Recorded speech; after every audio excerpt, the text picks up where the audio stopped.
Մենք դեռ շաբաթներ առաջ ունենք սոցիոլոգիական հետազոտության հերթական ամենաթարմ տվյալները, իսկ կյանքը ապացուցել է, որ մեր սոցիոլոգիան ամենաճշգրիտն է, այն ինչ որ մենք անում ենք կուսակցությունով, որովհետև մենք սոցիոլոգիային չենք վերաբերվում որպես պատվերով համերգ կամ հորոսկոպ, որը պետք է տենց միայն լավ բաներ քեզ ասի, այլ որպես լաբորատոր թերթիկ, թե դիագնոզը ինչպիսին է, եւ այդ սոցիոլոգիայով մեզ պարզել, որ մենք համապատասխան աշխատանքի դեպքում հաղթահարում ենք 4%-անոց շեմը։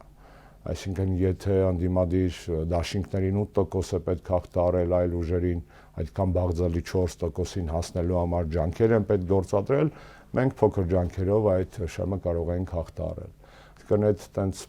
կներեք բառիս համար ջադուական զրույցները, տենց աբիժենիկա խառը տոնայնությամբ, որով դուք փորձեցիք իհարկե ձեր բարությունը թույլ չի տալիս ամբողջությամբ այդ մաղձը, տողերի արանքի մաղձը հիմա արտաբերել։ Եթե հանրապետական կուսակցության տեղը լիներ ցանկացած այլ քաղաքական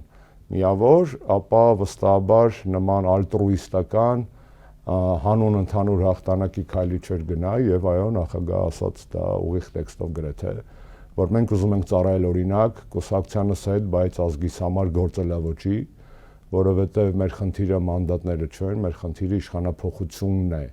եւ մենք վերլուծելով իրավիճակը եկել ենք այն եզրակացության, որ մեր առաջարկները ընդդիմությանը, եթե դրանք ընդունվեն որպես ծրագրային գործողությունների հիմք, կարող են ավելի շատ նպաստել անդիմադիր ուժերի հաղթանակին եւ իշխանափոխությանն առհասարակ, քան պարզապես մեր ենթադրվող 6-ից 8 մանդատները։ Ավելի պարզ եթե խոսենք, կուսակցության համար արտախորհրդարանական լինելու խնդիրը այդքան վախենալու չի եւ սպառնալի չի, որքան երկրի համար Նիկոլի վերարտադրության հարցն է եւ մենք լուծել ենք այս որոշումով ոչ թե նեղ կուսակցական շահեր հետապնդել, այլ մենք լուծել ենք